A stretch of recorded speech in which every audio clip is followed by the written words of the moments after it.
And good morning, everybody. Welcome back to the second semester of the 2020-21 school year. I want to wish you a happy and a healthy new year. I know many of you have had family members or yourself may have been touched by COVID. My family has also. We're going to get through together. We're going to get through this together, though, as a community. And we're going to work together and hopefully learn some things that make us better citizens as we fight this national and worldwide pandemic. Hopefully some of the things that you're learning have some more meaning to you as you realize how people have to pull together in times of crises. So I want to start the semester off by reviewing what you should remember, what you need to know. And I'll post these notes on Classroom. These are the things you need to carry into the second semester from the first semester. The first are natural rights. We've talked so much about this, and the whole course is built on these four principles. The first principle is natural rights, and it's that all people have a right to life, liberty, and property. The government doesn't give these rights. These rights come from the universe, from being born. It's an existential aspect of humanity that people have these rights, that their life, their liberty, and their property should not be touched, and that states, that governments exist to protect these rights. And any government that suppresses these rights is unlawful, and the citizens have the natural right to overthrow it. They may not succeed, but they have the right to do it. This is a key concept of this course. And it's a rule that a just society lives by. The concept that human beings have the right to life, liberty, and property. The second concept, not to put down the American Revolution, is the concepts of the French Revolution, which are very similar, but the French Revolution in some ways captures the key concepts of natural rights better. So what are the ideals of the French Revolution? Liberty, the right to do what you want to do, so long as it doesn't hurt another.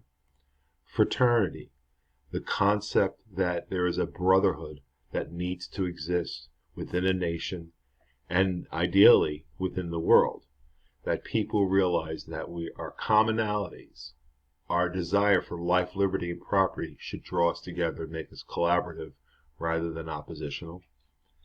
And equality, that all people have these rights, and while some may not rise to the same level of success, the idea is that it's based on meritocracy, how well you do something.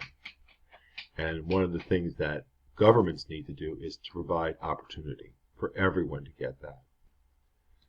So did the French do this perfectly? Absolutely not. It was a messy revolution. All revolutions are messy. But many revolutions use these concepts, as well as those found in the American Revolution, which is life, liberty, and the pursuit of happiness, and the Glorious Revolution, which is the guarantee of natural rights through the state. The second concept is that of nationalism. And nationalism is the belief that your nation, your country is the best. It's a love of country. It's very similar to patriotism, and it means that you put your country first. It's kind of like rooting for the home team in a tournament. You want your team to win. This is a key concept that any nation has to have in order to survive as a nation.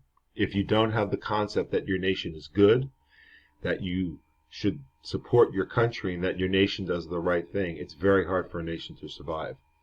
There are negative consequences to nationalism, because what it can do is it can make you look at your country as being better than others in such a way that you don't treat that other country right, and that you feel that your rights, the interests of your nation are more important than the interest of another nation, which leads to conflict.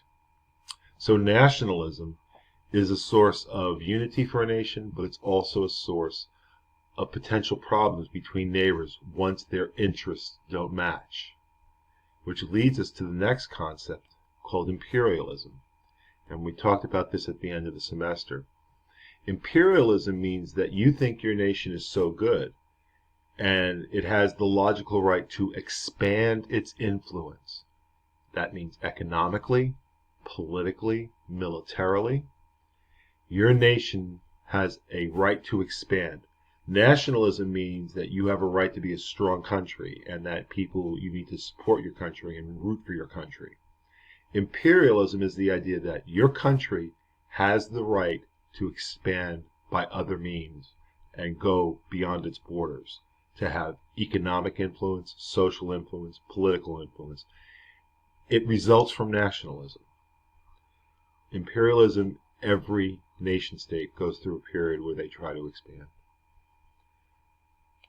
So this basically, we have that here, that definition here. These are the keys. First, natural rights, life, liberty, property. The second, the ideals of the French Revolution, liberty, fraternity, and equality. Third, the idea of nationalism, that your country is good, your country is the best. And then imperialism, that your country has a right to expand its influence. And you will see that in the 20th century and the 21st century, that these four ideals are often in conflict with each other, with the first two sometimes having problems with the second two. So that's our brief introduction today. Went a little bit longer than I had hoped, but it's not too long. I'll be posting this up on Classroom, and I wish you a healthy and a happy new year, and I really am looking forward to working together with you in social studies this semester. Remember, even in tough times, it's always a great day to be a rougher.